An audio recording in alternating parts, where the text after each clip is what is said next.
And we are wasting that time on other things, not on the purpose of God.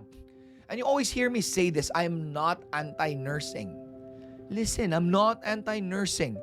But if you took that course just because it pays better, dahil mag-a-abroad ka, tanungin mo muna sarili mo, ito ba talaga? I'm not anti whatever you want to take.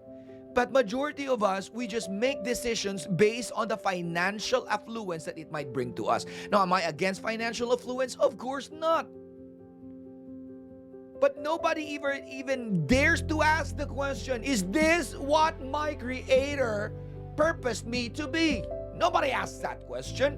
The question that they only ask is, anong pinakamabilis na path para maka-abroad ako? I'm not even against going abroad. Listen, don't misunderstand me. But majority, di ba, sa isang reels ko sabi ko, noon ang sinasabi, ang kabataan ng pag-asa ng bayan. Ngayon, ang kabataan ay wala na sa bayan.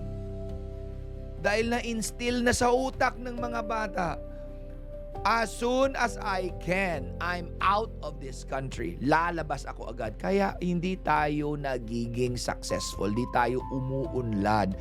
Paano tayo uunlad? The best of the best natin ay lumabas na.